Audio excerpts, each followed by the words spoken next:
Et depuis 66 ans, Clarins, le groupe de cosmétiques français, encore aujourd'hui une maison 100% familiale, poursuit son ascension en préservant ses valeurs d'authenticité, de bienveillance et de proximité. Notre invité ce matin voit l'entreprise comme une aventure humaine et cette vie humaine, selon lui, a plus de valeur que l'économie des pays. Jonathan Zrien est avec nous, PDG du groupe Clarins. Bonjour. Bonjour. Merci d'être avec nous si tôt. Monsieur Zrien, on ressort tous forcément différents de cette période inédite. Vous avez une approche managériale plutôt basée sur l'humain. La santé des collaborateurs reste une priorité ? Oui. Alors Clarins, comme vous l'avez dit, est une entreprise familiale.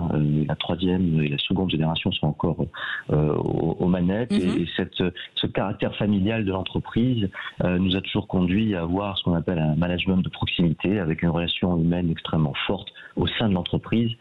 Et donc, il était important pendant toute cette période, et qui se poursuit, puisque le déconfinement est en train de se passer, de garder et de tisser des liens très étroits avec nos collaborateurs qui étaient forcés d'être en télétravail. Voilà, et ben vous n'avez pas fait appel à l'aide gouvernementale, hein. Vous avez tout géré en interne ? Non, nous avions en effet la chance de pouvoir supporter cette crise par notre trésorerie, et puis surtout on a estimé que les aides gouvernementales devaient en priorité aider les petites et moyennes entreprises qui allaient souffrir de l'arrêt de l'activité. Alors vous avez mis en place des initiatives responsables pour soutenir l'engagement des personnels de santé en adaptant vos unités de production aux besoins des hôpitaux. Oui. Clarins est une entreprise citoyenne dans les valeurs justement soutenues par la famille Clarins et par les engagements responsables de l'entreprise. Chaque fois que nous avons la possibilité, nous essayons d'être un acteur. Une fois que nous avons garanti la santé et la sécurité de nos collaborateurs et de leur famille, nous avons voulu être un acteur de ce combat.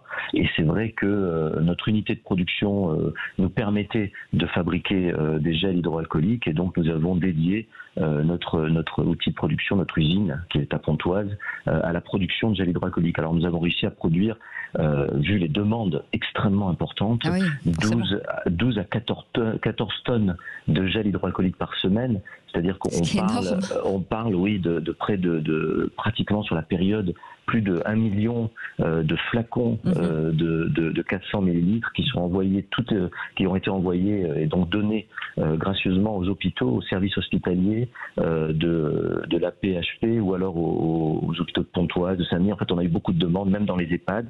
Et donc, chaque semaine, nous livrions jusqu'à 14 tonnes de gel. Mais même des achats de masques, je crois.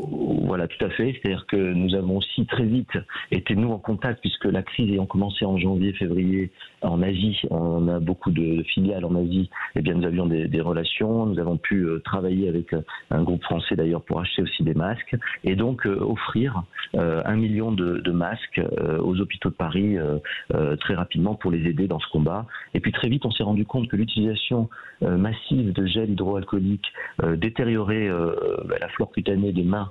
Et donc on a offert des crèmes mains, puisque nous produisons des crèmes mains, et aussi des crèmes pour le visage, pour les hôpitaux de France et pour les EHPAD, pour aider les aides-soignants qui utilisaient beaucoup ces gels et ces solutions. Forcément. Il y a aussi, forcément, pendant ce confinement, il a fallu préserver le lien avec vos consommateurs qui n'avaient plus accès aux points de vente. Il y a un programme que vous avez mis en place, ça s'appelle Clarins et moi.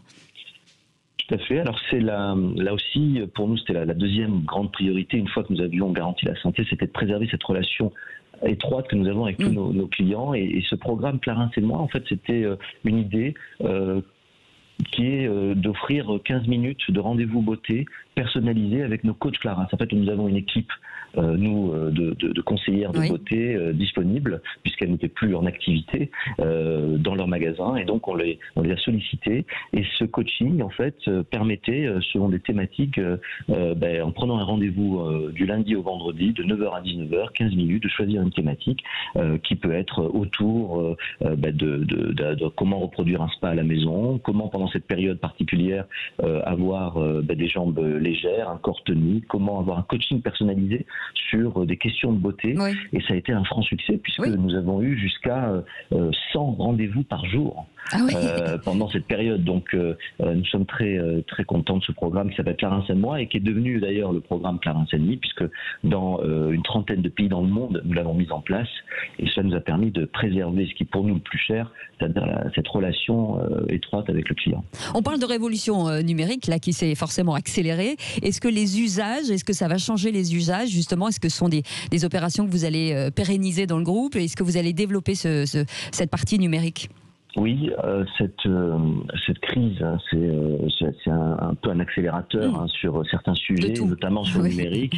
On a vu que les plateformes numériques sont devenues extrêmement importantes pour le travail chez soi, mais aussi on se rend compte d'une évolution en fait des plateformes numériques qui étaient principalement à usage informatif ou alors transactionnel et qui passent maintenant à des plateformes de services. C'est-à-dire que comme et de lien social, et de lien social, et donc qui nous permet en fait d'animer notre communauté, d'être en relation. On a souvent parlé des réseaux sociaux comme un outil d'image où on mettait en avant, ou alors pour mettre en avant une blogueuse ou une personne. On se rend compte qu'aujourd'hui, les réseaux sociaux sont aussi des outils d'animation de communauté pour pouvoir leur donner des conseils, pour pouvoir les suivre, pour pouvoir répondre à leurs questions. Et en fait, on se rend compte aussi que notre job de demain, c'est d'intégrer des professions qui avant étaient uniquement réservées sur le terrain, par exemple dans nos parfumeries, et de les intégrer en fait dans notre écosystème digitaux pour pouvoir justement les faire participer à des services en ligne ou des services digitaux. Alors, il y a aussi une notion importante, c'est que cette crise sanitaire et économique au sein d'un groupe, c'est aussi repenser le télétravail, par exemple, et qui a un impact sur l'écologie, on le sait. Hein. Oui, alors on se dit que finalement, on voit qu'on fonctionne assez bien de la maison, qu'il peut y avoir une ou deux journées où les collaborateurs restent chez eux tout en étant extrêmement impliqués, engagés et actifs. Et donc, si l'on peut réduire le transport pour aller au bureau, favoriser peut-être pour certains collaborateurs une journée mieux remplie parce qu'ils n'ont pas à utiliser 1 heure de transport le matin et le soir, ça peut être en effet une opportunité d'aller plus loin dans cette organisation du travail qui évolue en utilisant des outils digitaux qui sont extrêmement efficaces. Ben oui, on l'a vu. Merci beaucoup Jonathan Sirien d'avoir été avec nous, PDG du groupe Clarins. On continue ce matin.